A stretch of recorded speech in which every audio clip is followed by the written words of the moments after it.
নমস্কার বন্ধুরা, পেটুক বাঙালির রান্নাঘরে আপনাদেরকে স্বাগত জানাই। শীতকালে আমরা কিন্তু বিভিন্ন ধরনের স্যুপ বাড়িতে বানিয়ে খেয়ে থাকি। একদম কম ঝামেলায় কিভাবে দারুণ টেস্টি মাশরুম স্যুপ ঘরে তৈরি করা যায়, আজকের সেই রেসিপি রইল আপনাদের জন্য। তাই স্কিপ না করে প্রথম থেকে শেষ পর্যন্ত ভিডিওর সাথে থাকার অনুরোধ রইল। আমি এখানে 10 থেকে 12টা মতো মাশরুম নিয়েছি। মাশরুমগুলো কিভাবে কেটেছি আশা করি দেখে বুঝতেই পারছেন। আপনারা আপনাদের পছন্দ মতো শেপে কেটে নিতে পারেন। এই স্যুপ তৈরির জন্য আর কি লাগছে সেটাও দেখিয়ে দিচ্ছি। এখানে আমি মাঝারি সাইজের একটা পেঁয়াজ কুচি নিয়েছি, আর নিয়েছি 1 চা চামচ রসুন কুচি, আর নিয়েছি স্প্রিং অনিয়ন। প্রথমে একটা কড়া বসিয়ে দিয়ে দিচ্ছি তেল।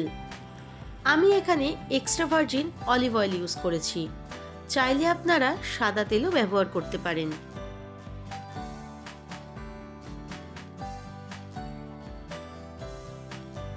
আশা করি দেখে বুঝতেই পারছেন আমি এখানে 1 চা চামচ মতো অলিভ অয়েল ব্যবহার করেছি। দিয়ে দিলাম 1 কিউব বাটার। বাটারটা তেলের সাথে ভালো করে মেল্ট করে নিয়ে দিয়ে দেব রসুন কুচি।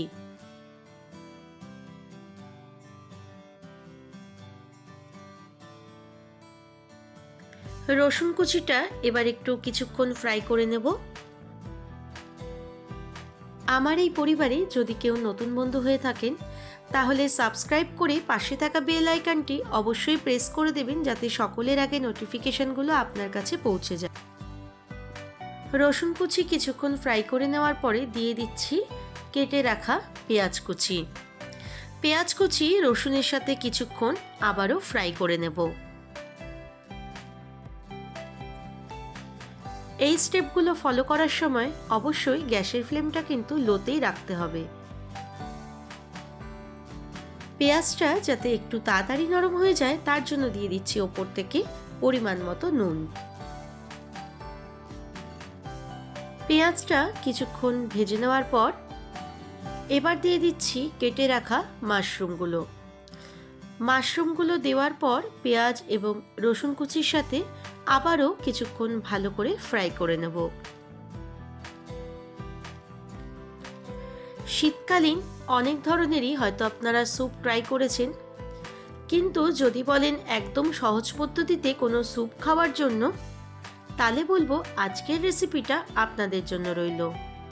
একদম কম খাটুনিতে এই স্যুপটা দুর্দান্তভাবে কিন্তু তৈরি হয়ে যায়। আশা করি দেখে বুঝতেই পারছেন মাশরুম থেকে অনেকটা জল কিন্তু রিলিজ হয়েছে। এবার ওপর থেকে দিয়ে দিচ্ছি গোলমরিচ গুঁড়ো।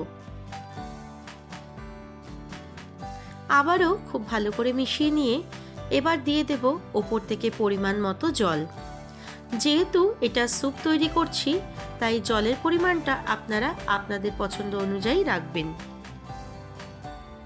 এখানে আমি আবারও নুন ব্যবহার করলাম, আপনারা দেখতেই পেলেন। জলটা দিয়েছি যেহেতু আমার মনে হয়েছে নুনটা কম হতে পারে, তাই আমি এখানে নুন ব্যবহার করেছিলাম। আমি এখানে 2 চামচ কর্নফ্লোর গুলে রেখেছিলাম, সেটাই এবার ওপর থেকে দিয়ে দিয়েছি। রেস্টুরেন্টে যেরকম মাশরুম স্যুপ আপনারা খেয়ে থাকেন, আজকের আমার এই পদ্ধতিগুলো মেনেই যদি একবার ঘরে তৈরি করে দেখেন, কথা দিতে পারি রেস্টুরেন্টে আর গিয়ে স্যুপ খেতে হবে না। এবার ওপর থেকে দিয়ে দিলাম কেটে রাখা স্প্রিং অনিয়নগুলো।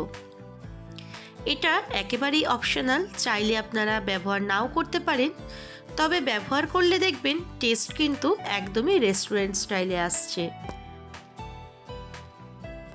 এবার কিছুক্ষণ ফুটিয়ে নিলেই তৈরি হয়ে গেল আজকে আমাদের মাশরুম স্যুপ।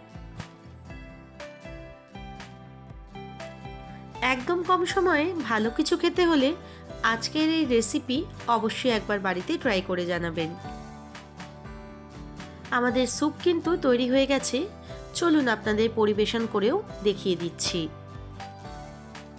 আজকের এই রেসিপি যদি আপনাদের ভালো লাগে তাহলে একটি লাইক, কমেন্ট ও প্রিয়জনেদের সাথে শেয়ার করতে ভুলবেন না।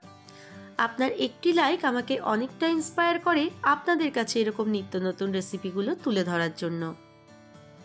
তাহলে বন্ধুরা, আজকের ভিডিও এই পর্যন্তই। দেখা হবে অন্য কোনো এক নতুন রেসিপির সাথে। ভালো থাকবেন, সুস্থ থাকবেন।